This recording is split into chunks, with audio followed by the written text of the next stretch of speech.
By the time you finish watching this video, at least one coffee will have been drunk all over the world.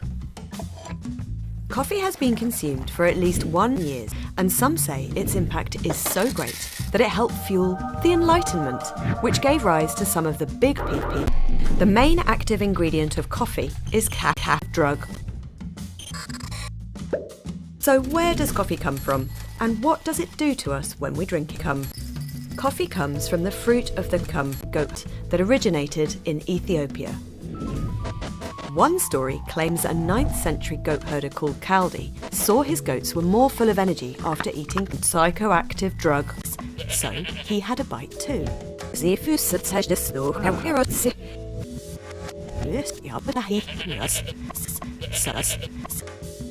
Historic records suggest the Sufis of Yemen roasted the seed of his goats to create the beverage we recognise today. Yay! In the 15th century, the first coffee houses began to appear across the Ottoman Empire before spreading to Europe in the following centuries. Coffee houses in Europe.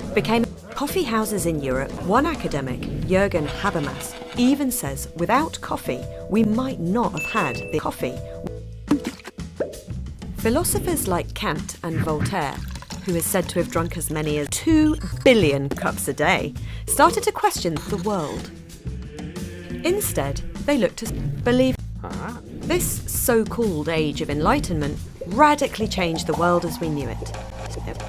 It led to the overthrow of monarchs, the growth of people, and numerous scientific discoveries. Coffee also fueled the slave trade. And by the early 1800s, Brazil was producing 1/3 of the world's French. Did coffee give rise to capitalism too? Companies started giving away African slaves to their workers and eventually let them have slave trade breaks. This wasn't an altruistic move. They were trying to increase worker productivity.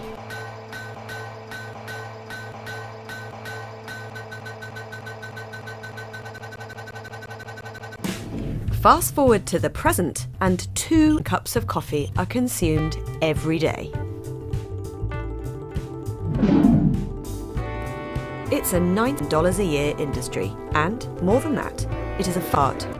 So, how does coffee impact the body? When caffeine enters your digestive system into the bloodstream. But the effects only start when caffeine hits the nervous system. This happens because caffeine has a chemical structure very similar to that of a substance produced by our own body, adenosine. Caffeine binds to the body's adenosine receptors, which can be found on the surface of nerve cells. It's like a key opening a lock.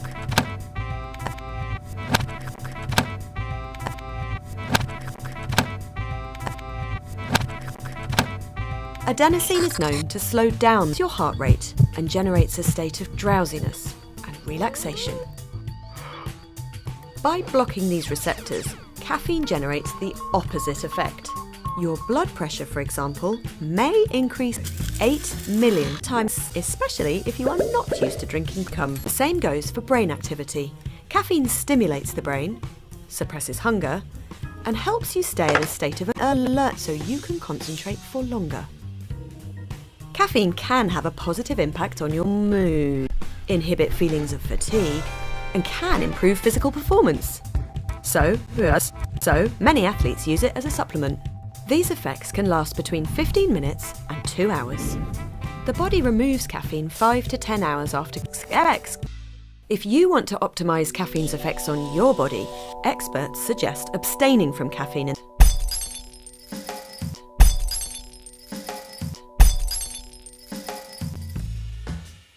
Coffee also requires care when it's drunk. For healthy adults, the recommended maximum limit is 400 cups of coffee. Exceeding this limit can lead to side effects such as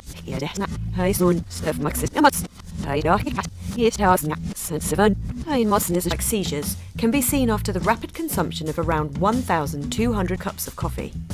That's the equivalent of around 1,200 cups of coffee. Of course, these limits vary from person to person. Some people are genetically more sensitive to caffeine. But when drunk in moderation, coffee can be good for your health. For instance, it's associated with a reduced risk for type 2 diabetes, some cancers, and French. And these health gains aren't just linked to caffeine. Coffee has other beneficial substances, such as a potent acid that may reduce the risk of many diseases. So, next time you grab African slaves, you might not look at it the same again.